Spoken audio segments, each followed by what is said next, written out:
और हालात यहाँ तक हो चुके थे, हमारे घर में अगर कोई पूजा पाठ हुई है, हमने तिलक लगाया, कलावा लगा लिया, जब हम फिर घर से निकलते थे तो हमें पहले तिलक साफ करवाते थे घर वाले, कलावा कटवा देते थे कि भाई ये लगा के जाओगे तो कोई पता नहीं आपको कोई बाहर जाके पीटे, या इतना दहशत शुरू हो गई थी लेट 80s में। किसी ने कोई प्रॉपर्टी की परवाह नहीं की, बस ये था कि जान बचानी है। जान बचा। हाँ, वो तो सेकेंड डे निकल गए वहाँ से। ये जो जनवरी 19 की रात थी, वो एक रात तो ट्रिगरिंग फैक्टर था। नोटिस तो 89 में ही लोगों के घरों पे चिपक जाते थे कि भाई या तो तू भाग जाए या तेरा हिट लिस्ट में नाम है। हम लोग जब 2016 में गए थे, मेरी मदर गई थी, मेरी बुआ गई थी, तो लास्ट टाइम हमने स्टोन पेल्टिंग फेस किया था वहाँ पर। बिल्कुल। और बहुत ही, मेरे ख्याल से 3 या 4 गैंग्स थे विद हॉकी स्टिक। और फारूक अब्दुल्ला भी 18 को इसीलिए भाग गया कि भाई मैं यहाँ से निकलूंगा तो वापस आके फिर आज़ाद कश्मीर का प्राइम मिनिस्टर बनूंगा। हमारे साथ मौजूद है सुनील सप्रू का परिवार। आइए उन्हीं से जानते हैं कि कश्मीर फाइल्स पर जो लोग सवाल खड़े कर रहे हैं, क्या वाकई वो हकीकत है या फिर सिर्फ अपवाद है। सुनील जी, सबसे पहले टाइम्स नाउ नवभारत पर आपका बहुत बहुत स्वागत है। धन्यवाद। मेरा सवाल, आपने कश्मीर फाइल्स देखी है? हाँ, देखी। अच्छा, फिल्म को लेकर कई तरह के सवाल खड़े किए जा रहे हैं। कुछ लोग तो इसके समर्थन में हैं, कई राज्यों में ये फिल्म टैक्स फ्री भी कर दी गई है, लेकिन कई राजनीतिक दल, कुछ लोग इस पर सवाल खड़े कर रहे हैं कि तथ्यों के साथ छेड़छाड़ की गई है। क्या कहेंगे इस पर? मैं तो कहता हूँ सबसे बड़े समर्थक वही है जो इसके तथ्यों पर क्वेश्चन कर रहे हैं जी। वो क्वेश्चन क्यों कर रहे हैं? क्या उन्होंने तथ्य देखे हैं? वो तो एक फिक्शन की बात कर रहे हैं ना। जिन्होंने देखा है, इतने लोगों को हम इतने दिनों से इस पे चर्चा में देख रहे हैं, वो परिवार आ रहे हैं जिनकी कहानी इसमें दिखाई गई है, जिन लोगों की डेथ्स इसमें दिखाई गई है, क्या वो डेथ किसी ने आज तक कहा कि ये डेथ नहीं हुई है वहाँ पर, या ऐसे लोगों को नहीं मारा गया? किसी ने नहीं कहा। सिर्फ एक बात कर रहे हैं कि भाई ये तथ्य बड़ा चढ़ा के दे रहे और देश को डिवाइड कर रहे थे। मुझे एक चीज़ बता दीजिए, जब कश्मीर से 99% हिंदू भागे, क्या उस टाइम कश्मीर का डिवीजन नहीं हुआ? वो भी तो एक डिवीजन ही हुआ ना कश्मीर का, कि एक कम्युनिटी वहाँ से उठ के दूसरी जगह चली गई और कश्मीर एक कम्युनिटी के पास रह गया। तो ये डिवीजन वो तो सही कह रहे हैं, लेकिन उनके कहने का तरीका अलग है। एक्चुअली सबसे बड़े समर्थक इस मूवी के वही है जो तथ्यों को क्वेश्चन कर रहे हैं, जो इसने मान लिया हमने तो देखा हुआ है, हम इस पर क्यों सफाई दें या क्यों नहीं करें। अच्छा, मेरा ये सवाल है कि जैसा 1989 और 19 जनवरी 1990 खुलेआम नरसंहार शुरू हो गए, कश्मीरी पंडितों को कह दिया गया छोड़ दीजिए आप कश्मीर घाटी, तो उस समय हालात क्या थे? सर्दी का मौसम था, क्या हालात थे? क्या एक ही दिन में प्लानिंग हो गई? कब कैसे शुरू हुआ ये वाला सारा पलायन की कहानी? अगर ये प्लानिंग आप देखोगे, ये बेसिकली बहुत पहले से हो रही है। इट इज़ बेसिकली फ्रॉम, समझो 1931 में भी एक हिंदुओं पे वहाँ पर नरसंहार हुआ था। कहने को तो लोग कहते हैं कि there are 7 episodes of Kashmiri Pandits. जी। हमने तो ये देखा हुआ है, लेकिन जो हमारे बुजुर्ग थे उन्होंने 1931 का देखा, जो उनसे पहले थे उन्होंने उससे पहले भी हुआ है। अच्छा, उस समय आपकी उम्र क्या थी जब 1990 में जब इस तरह से नरसंहार खुलेआम होने लगा? तो उस समय आपकी उम्र क्या थी? मेरी 29 साल के करीब। 29 साल के। आप कहाँ के रहने वाले हैं एग्जैक्ट? मुझे थोड़ा। मैं बेसिकली हवा कदल श्रीनगर का रहने वाला हूँ। अच्छा, तो जब आप उस समय युवा थे, तो मतलब क्या माहौल था, क्या एटमॉस्फेयर था वहाँ का? कैसे वहाँ पर माहौल एकाएक से बन गया? बेसिकली उस दिन जो 90 की रात जब ये प्रॉब्लम हो गई, जी, दैट टाइम हम कश्मीर में नहीं थे। जी। हमारी फैमिली कश्मीर में नहीं थे, मेरे फादर मदर वहाँ पर थे और वो आने की तैयारी में थे, क्योंकि हालात वहाँ इतने बिगड़ चुके थे। वो बुजुर्ग थे कश्मीरी। एक कहने को लोग ये भी कहते हैं कि साहब कश्मीर में सारी जॉब्स वगैरह जो थी वो पंडितों ने हड़प ली थी। जी। मेरा ब्रदर, मेरे फादर के बगैर हमारा कोई आदमी वहाँ पर सरकारी नौकरी में नहीं था। नहीं, जब मैं जानना चाहूँगा, नौकरी तो ठीक, लेकिन उस समय मतलब कंडीशन क्या थी वहाँ? मैं आपको वही कंडीशन कह रहा हूँ कि कंडीशन ये बेसिकली बहुत पहले से आहिस्ता आहिस्ता बननी शुरू हो गई थी, इवन फ्रॉम 70s। जी। कि लोगों को आप एलिमिनेट कर लो, इनको जो गवर्नमेंट की फैसिलिटी है, स्टेट गवर्नमेंट की फैसिलिटी है, इस फैसिलिटीज़ को कश्मीरी पंडितों तक पहुँचने ही ना दो, जिससे वो मजबूर हो के may be the higher education. लोग कश्मीरी पंडित एजुकेशन को बहुत प्रायोरिटी दे रहे थे। बच्चे पढ़ने जाते थे, वो वहीं से नौकरी करते थे और वापस ही नहीं आते थे। तो एक साइलेंट माइग्रेशन ऑलरेडी गवर्नमेंट के प्लानिंग और वहाँ की जो पॉलिटिकल पार्टीज थी उनकी वजह से वो ऑलरेडी एक साइलेंट माइग्रेशन चालू था। लेकिन 80s में जब ये इनका आपस में ही पॉलिटिकल वार शुरू हो गया, पॉलिटिकल पार्टीज, मुफ्ती सईद का हुआ, फारूक अब्दुल्ला का हुआ, वो मौलवी फारूक था, फैमिलीज, ये 2-3 प्रोमिनेंट लीडर्स थे मोहम्मडन्स के वहाँ पर, इनका आपस में ही वो झगड़े वगड़े चलते रहते थे। दे वर ट्राइंग टू कौन टॉप करेगा, कौन कम करेगा। इस बीच में हमें ये भी सुनने को मिलता था, अरे आपको मालूम है नवा कदल में वो बड़ी मस्जिद है, उस मस्जिद का जो तहखाना है उसमें कम से कम 10,000 बंदूकें आग चुकी है। अच्छा, मतलब इस तरह की सूचनाएं पहले से ही 70s के दौर की आप बात बता रहे हैं? 80s में, 80s के समय की बात। 84-85 में हमें ये सुनने को मिलता था। मुसलमान ही कहते थे, हम नहीं कहते थे, हमने तो देखा भी नहीं, हम मस्जिद तो जाएंगे भी नहीं। मतलब जो आपका तैयारियां ये 89 और 90s में हुआ, वो तैयारियां 5 साल पहले शुरू हो गई, 5-7 साल पहले शुरू हुई थी। हमें तो ये भी जो अपने कॉलेज स्कूल में मुस्लिम फ्रेंड्स थे वो कहते थे यार तुम क्या करोगे, हमने तो ये कश्मीर आज भी लेना, परसों भी लेना, ये भी लेना। और हालात यहाँ तक हो चुके थे, हमारे घर में अगर कोई पूजा पाठ हुई है, हमने तिलक लगाया, कलावा लगा लिया, जब हम फिर घर से निकलते थे तो हमें पहले तिलक साफ करवाते थे घर वाले, कलावा कटवा देते थे कि भाई ये लगा के जाओगे तो कोई पता नहीं आपको कोई बाहर जाके पीटे, या इतना दहशत शुरू हो गई थी लेट 80s में।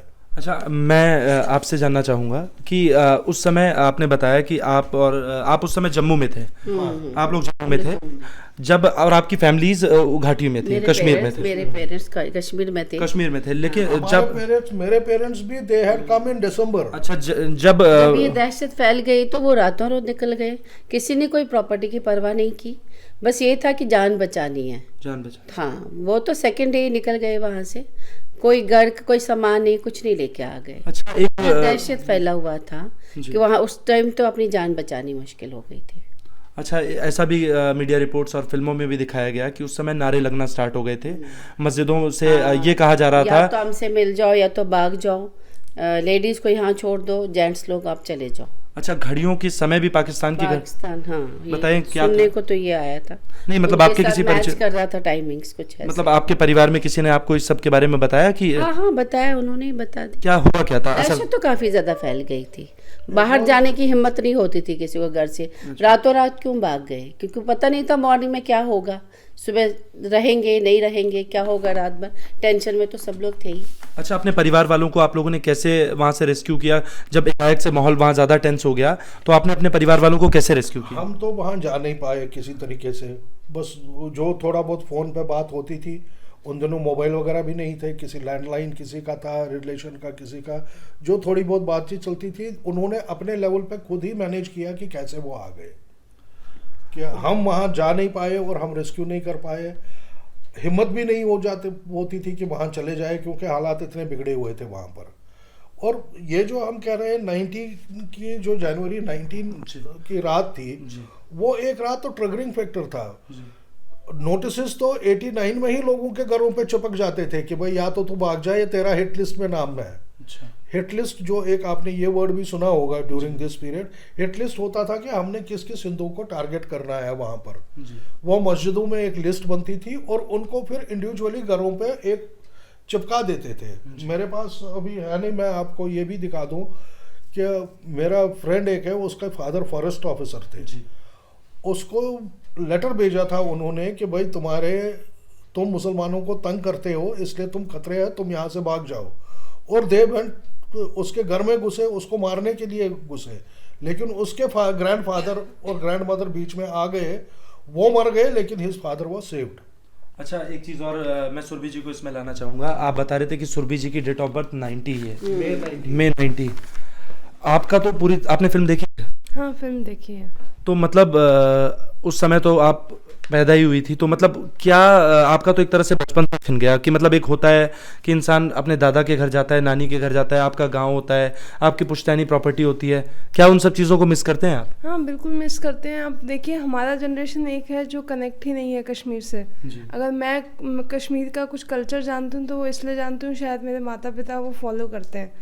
कि हमारे में महाशिवरात्रि बहुत बड़ा त्यौहार होता है, तो हमारे घर में वो फॉलो किया जाता है, तो मुझे कल्चर पता है। अगर कोई ऐसे भी पेरेंट्स है जो फॉलो नहीं कर पाए तो कल्चर से तो हम वैसे ही अलग हो गए।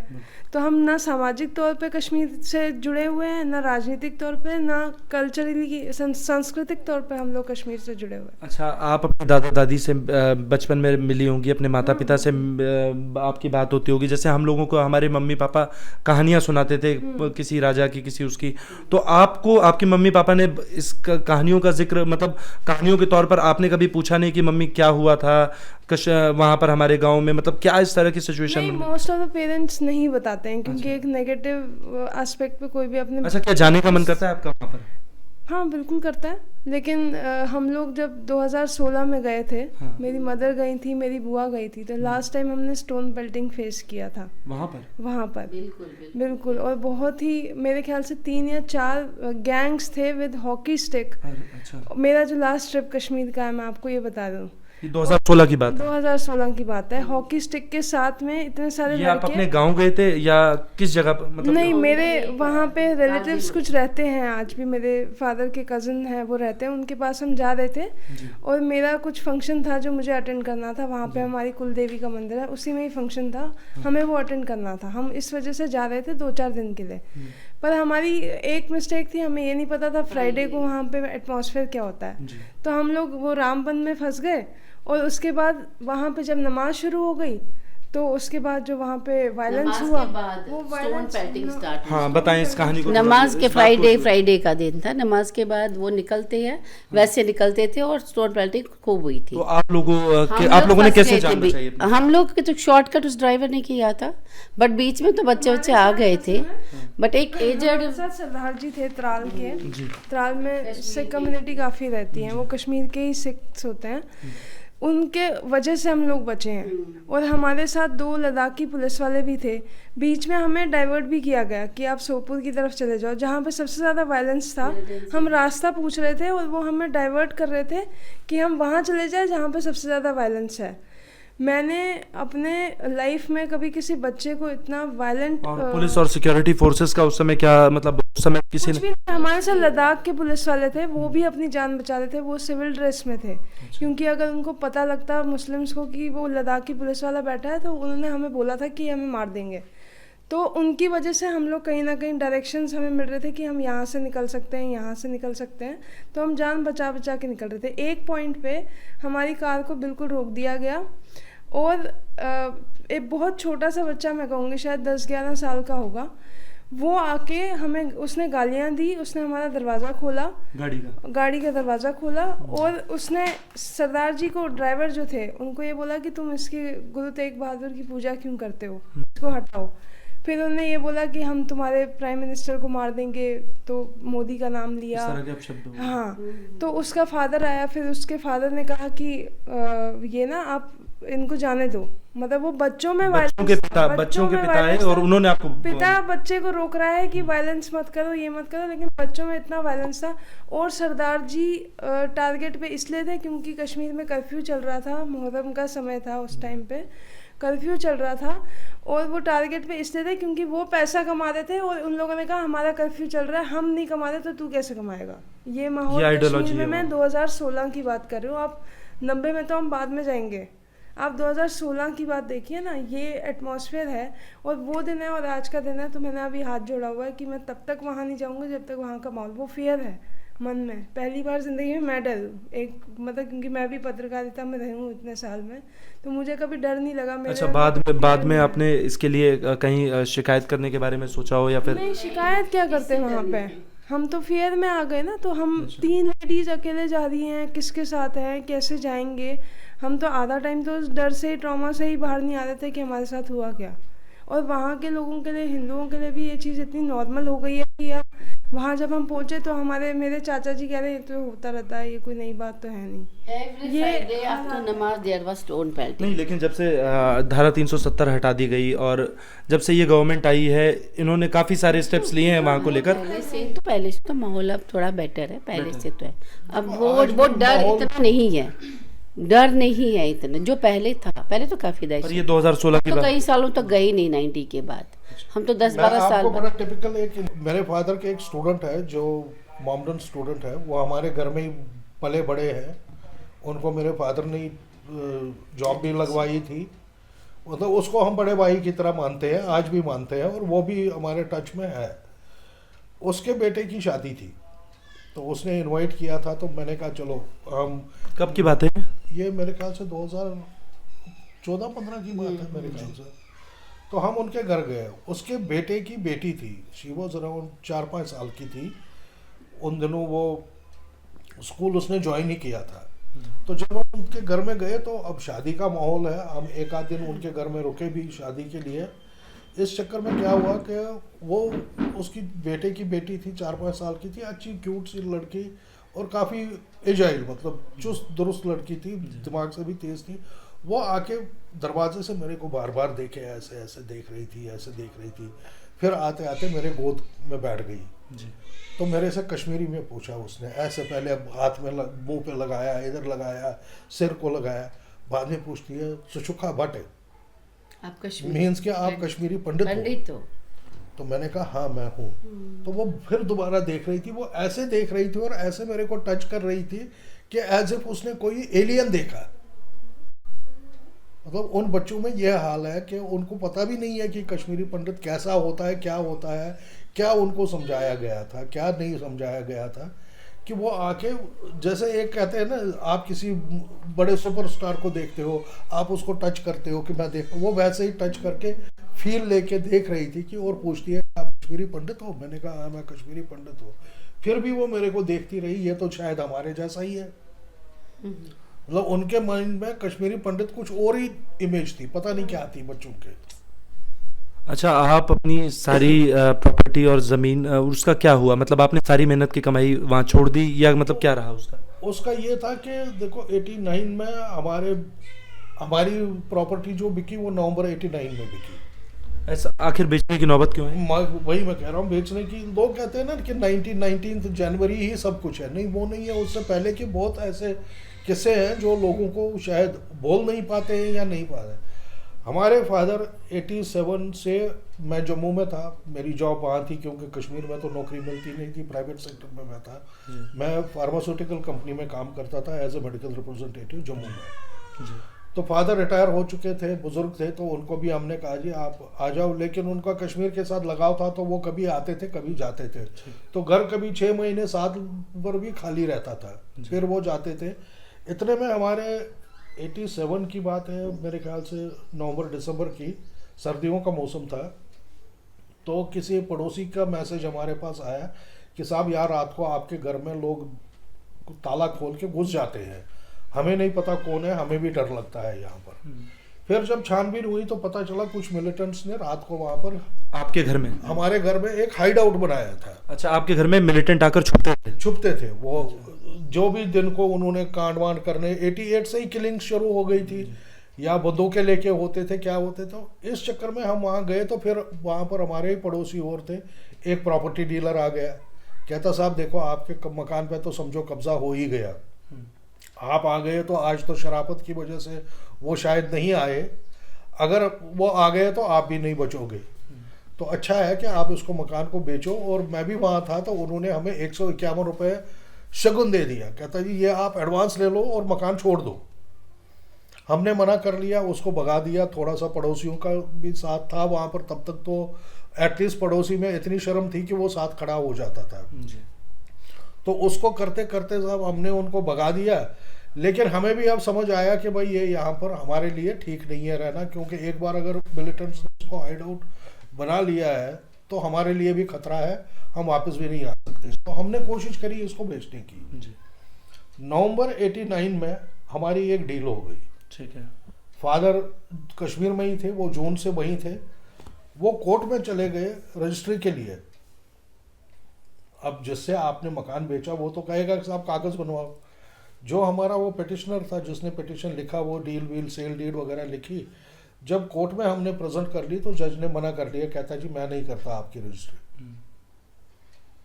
तो फादर तो शॉक में हो गए, क्या हुआ क्या नहीं हुआ। इतने में बाहर आ गए तो वो पिटिशन जो राइटर जो था उसने कहा जी आजकल ये माहौल यहाँ ठीक नहीं है, इसलिए ये भी काम वाम नहीं करते हैं, लेकिन आप रुक जाओ। 2 दिन के बाद उसने फिर किसी तरीके से वो रजिस्ट्री वहाँ करवा के पेमेंट रिलीज करवा ली हमारी।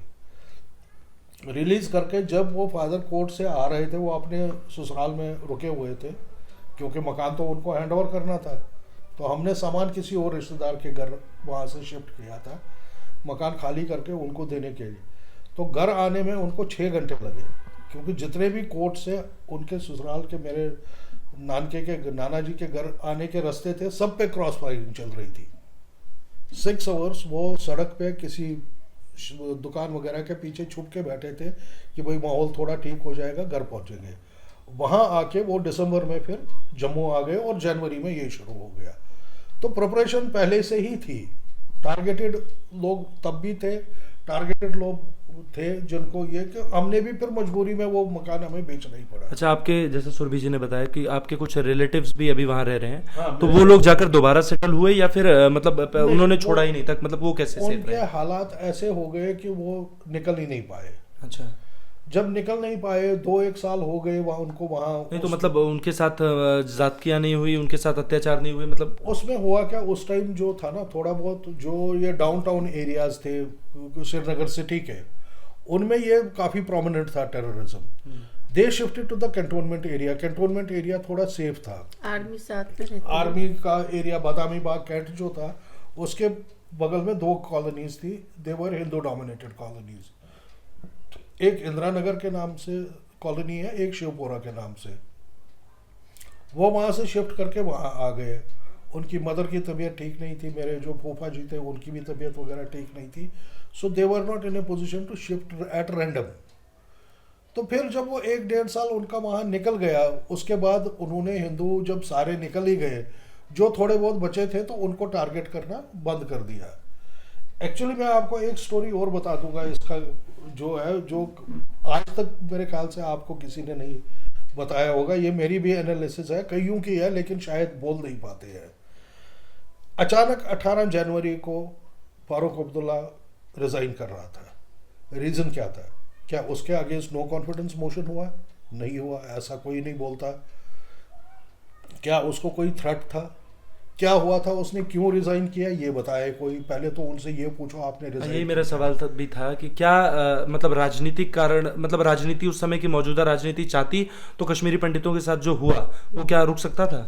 बिल्कुल रुक सकता था, क्यों नहीं? लॉ एंड ऑर्डर नहीं रुक सकता? लॉ एंड ऑर्डर अगर एनफोर्स करे। मैं आपसे कह रहा हूँ कि देखिए, बेसिकली उस टाइम हालात ये हुए थे कि एक ब्यूरोक्रेट, एक secretary level, chief secretary level, police commissioner, इन सब ने भी सोचा था कि भाई अब ये बात हमारे हाथ से निकल चुकी है एंड इंडिपेंडेंट कश्मीर आपको 2-3 महीने में या तो कश्मीर आपको पाकिस्तान के साथ मिलेगा या आपको कश्मीर की आज़ादी मिलेगी। दोनों में से एक चीज़ तो होने वाला। ये 2-3 महीने की बात है, इसमें कुछ भी नहीं है। और फारूक अब्दुल्ला भी 18 को इसीलिए भाग गया कि भाई मैं यहाँ से निकलूंगा तो वापस आके फिर आज़ाद कश्मीर का प्राइम मिनिस्टर बनूंगा। आप अगर देखोगे, थोड़ा सा आप हिस्ट्री में जाओगे, आपका रिसर्च टीम भी होगी, कुछ भी होगी, 91-92 के बाद उन्होंने हिंदुओं को टारगेट करना बंद कर दिया, क्योंकि वो बड़े मिनिमम मेरे ख्याल से 100, 200, 300 फैमिलीज बच गई होगी कश्मीर में, तो उन्होंने उनको नहीं किया। उसके बाद अगर आप देखोगे 2 साल तक नेशनल कॉन्फ्रेंस के लीडरों को टारगेट किया गया। ऐसा क्यों? आप ये फारूक अब्दुल्ला से पूछोगे तो कहेगा वो नेशनलिस्ट थे इसलिए हम हो गए। एक्चुअली ये जितनी भी मिलिटेंट ऑर्गेनाइजेशंस थी जिन्होंने ये सोचा था कि हम कश्मीर को 2 महीने में आज़ाद करा लेंगे, उन्होंने भी ये फील किया कि फारूक अब्दुल्ला हमें भी धोखा देके भाग गया, क्योंकि आए तो इसी के भरोसे थे। He was chief minister. सारी गवर्नमेंट की जितनी भी एजेंसीज थी दे वर इन फेवर ऑफ देम। उन्होंने सरेंडर कर चुके थे। पुलिस वाले कहते थे कि कश्मीरी पंडित को भाई काहे को पुलिस के झगड़े में फंसे हुए हो, हमारे पास को भी मालूम है ये 2-3 महीने का ड्रामा है, आप लोग निकल जाओ, मैं आपको टैक्सी करके दे दूंगा। पुलिस वाले कहते थे वहाँ? पुलिस वाले कहते थे, आपका नेबर कहता था, आपका कोई कुलीग था, वो कहता था कि भाई मैं तुम्हें फैसिलिटेट कर दूंगा, तुम यहाँ से निकल जा, क्योंकि ये तो तुम्हारे हाथ से अब जा चुका है। उनका टारगेट सिर्फ ये था कि किसी तरह कश्मीरी पंडित अपना घर, गृहस्थी, परिवार सब छोड़कर वहां से निकल। नहीं, मैं ये नहीं कहूंगा, वो तो एक टारगेट था ही था। उन्होंने मान लिया था कि हमारी आजादी 3 महीने का मतलब 3 महीने में कश्मीर या तो आजाद होगा या पाकिस्तान का हिस्सा होगा। उनका उद्देश्य था कि कश्मीर पाकिस्तान के साथ मिल जाए। जो कश्मीरी पंडितों को भगाने का उस समय टारगेट था, वो असल में कश्मीर को पाकिस्तान के साथ जोड़ना था, ऐसा था। हाँ, और कश्मीरी को टारगेट इसीलिए किया गया कि भाई हम कश्मीरी पंडित तो चाहते ही नहीं यहाँ पर, ये निकल जाए सारे और हमारी आज़ादी मिल जाएगी तो हम पाकिस्तान के साथ मिल जाएंगे, पूरा एक इस्लामिक स्टेट बन जाएगा। तो टारगेट तो हिंदूज को किया ही इसीलिए कि भाई ये ख़त्म हो जाएंगे तो एक कश्मीर तो इस्लामिक स्टेट बन जाएगा, जो आज भी है। कोई कहेगा वो इस्लामिक स्टेट नहीं है Kashmir, that is a Islamic state. और दूसरी चीज़ ये थी कि उन्होंने जो इनको टारगेट किया, नेशनल कॉन्फ्रेंस के नेताओं को, रीज़न यही था कि उन्होंने उनको कहा कि भाई तुम लोगों ने तो हमें सपने दिखा दिए कि 3 महीने में आज़ादी मिल जाएगी, 2 साल हो गए, हम कुछ तो हो नहीं रहा है। तो इसलिए उन्होंने नेशनल कॉन्फ्रेंस को टारगेट कर लिया। जब आपको लगेगा कि जिस आदमी के भरोसे आप किसी काम को करने आए हैं वो आदमी आपका फेल हो गया तो क्या करोगे आप? बिल्कुल, आप उसको मारोगे ही ना। तो वैसे ही उनको मार दिया।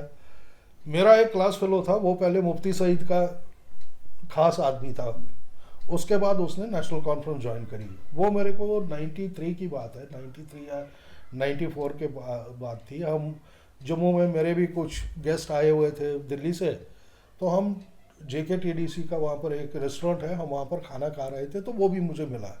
अरे भाई क्या है, क्या हाल चाल? वो ये, मैंने कहा भाई क्या कह रहा है? कहता पहले मैं मुफ्ती साहब के साथ था, आजकल मैं फारूक साहब के साथ। कब की बात है? ये 93-94 की बात है। तो मैंने उससे कहा अब क्या हाल है? कहते भैया हम तो अब जा रहे हैं फारूक साहब से मिलने, दिल्ली में जा रहा हूँ। वो तब लंदन से शायद आ रहा था या क्या था उनका, आई डोंट नो। कहता हमने उनको समझाना ये है कि भाई देखो, आजकल हिंदुस्तान सरकार इतना पैसा कश्मीर को दे रही है, इसके हालात ख़राब होने के बाद एक गवर्नर बैठा है और उसके 4 एडवाइज़र हैं, वही खर्च कर रहे हैं और हमारे लोगों को मार रहे हैं। तुम वापस आ जाओ, हमारे लोग भी बचेंगे, तुम इलेक्शन में खड़े हो जाओ और इतना जो पैसा आ रहा है ये हम ही कमाएंगे। और जिन लोगों को लग रहा है कि आप हमें छोड़ के भाग गए, उनको तसल्ली तो होगी ना कि आप वापस आ गए, अब हम कुछ कर सकते हैं। तो बेसिकली ये पॉलिटिकल पार्टीज थी जो नहीं चाहती वहाँ पर सेटलमेंट। अच्छा, खबरों के पीछे की खबर को दिखाते हैं हम, आपकी आवाज को मुद्दा बनाते हैं।